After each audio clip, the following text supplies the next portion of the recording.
Bonjour et bienvenue, voici notre tour d'horizon économique, géopolitique et boursier. Nous sommes le vendredi 14 octobre pour comprendre comment tourne la planète finance. C'est sur la bourse au quotidien et nulle part ailleurs. Et l'épisode du jour s'intitulera « Souriez, tout est truqué ». Nous sommes vendredi, c'est le moment de faire le bilan de la semaine. Alors, ce matin, j'ai griffonné quelques notes. Une semaine pour rien, et le CAC 40 gagnait alors 1%, et déjà on se demandait un petit peu d'où pouvait sortir cette hausse, puisqu'on la justifiait par des chiffres d'inflation plus mauvais, en fait, donc meilleurs que prévu, quelque part, puisqu'on redoute comme la peste un scénario déflationniste en Chine. Le spectre de la déflation s'éloignerait. Allez vérifier bien sûr s'il y a ou non inflation en Chine, nous vous souhaitons bon courage, mais néanmoins l'effet d'annonce est là, et c'était le prétexte pour une hausse de 1% qui ramenait donc les compteurs à zéro. Et puis une heure plus tard, le CAC 40 gagne pratiquement plus 2%. Et là, évidemment, il n'y a plus aucune raison identifiable à un tel rallye haussier, à moins que l'on décide que la hausse de l'euro doit être prise en compte, ce qui n'a pas été fait depuis une semaine. Maintenant que l'euro atteint les indices contre dollars, peut-être se réveille-t-on et veut-on, du côté des gérants américains, profiter de l'aubaine et du pouvoir d'achat supplémentaire acquis ces derniers jours.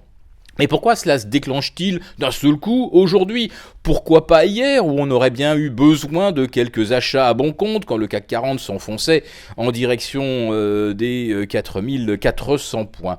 Mais d'acheteurs hier, il n'y en eut point. Mais aujourd'hui, d'un seul coup, l'algorithme haussier arrache tout, emporte tout sur son passage. Et voici le CAC 40 positif de 1% sur la semaine.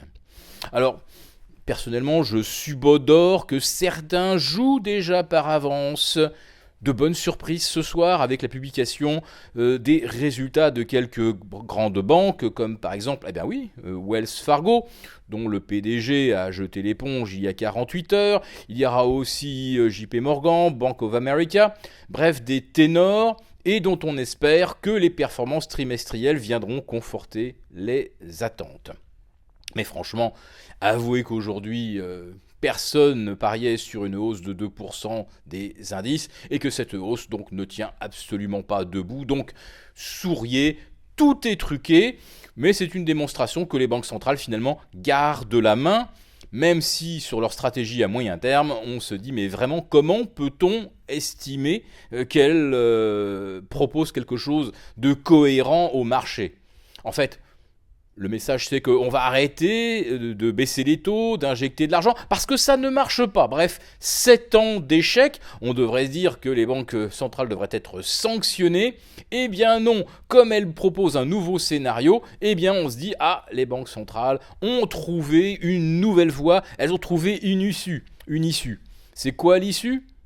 Remonter les taux, dire au marché que tout ce qu'ils ont acheté sur la promesse que ce qui avait été payé 100 serait racheté 101, 102, 103.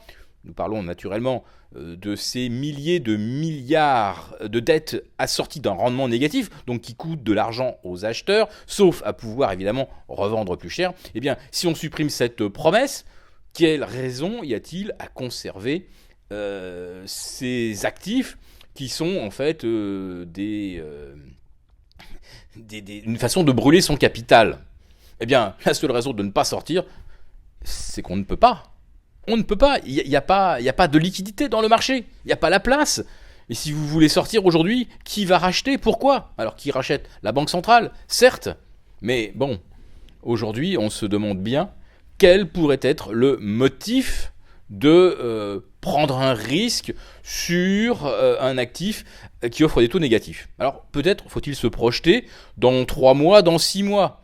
Après que la Fed ait monté ses taux au mois de décembre, eh bien derrière elle les rebaissera brutalement parce qu'il y aura une nouvelle crise et elle se sera redonné quelques marges de manœuvre. Scénario totalement ridicule, mais après tout, si vraiment le marché croit qu'après avoir monté les taux, la Fed les baissera parce que contrainte et forcée, alors oui, finalement, on peut faire le gros dos, laisser passer un petit peu la vague de vente et puis revenir ultérieurement.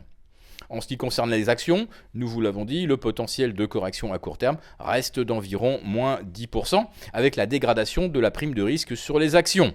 Sauf si, évidemment, on arrivait à se convaincre que les résultats du troisième trimestre sont les prémices de meilleurs résultats encore au quatrième. Tant qu'on est dans l'illusion, tant qu'on est dans le wishful thinking, on peut effectivement tenir les marchés en lévitation.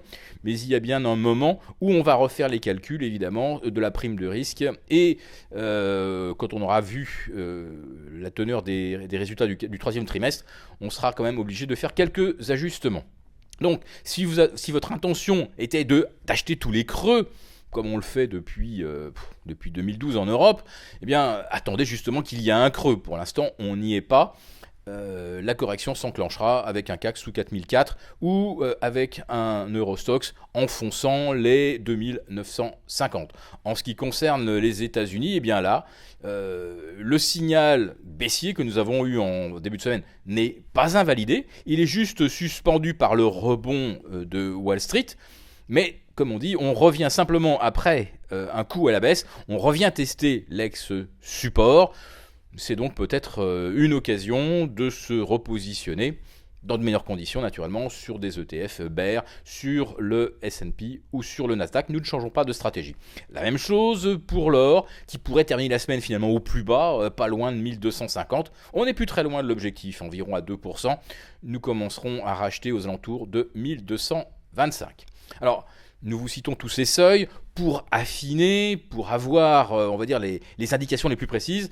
Regardez bien sûr les études et les analyses produites par Mathieu Lebrun sur la bourse au quotidien. Mais vous verrez que grosso modo, ça recoupe en grande partie les seuils que je viens d'évoquer.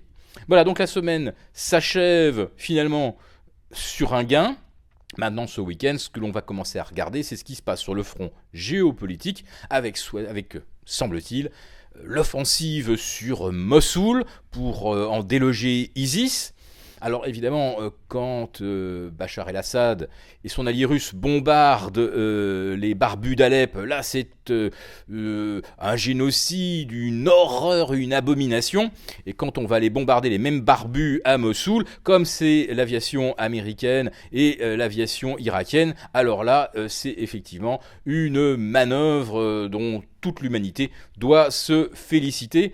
Néanmoins, sur le plan géopolitique, on voit bien que le conflit s'intensifie, se complexifie au Proche-Orient, et à mon avis, ce n'est pas fini.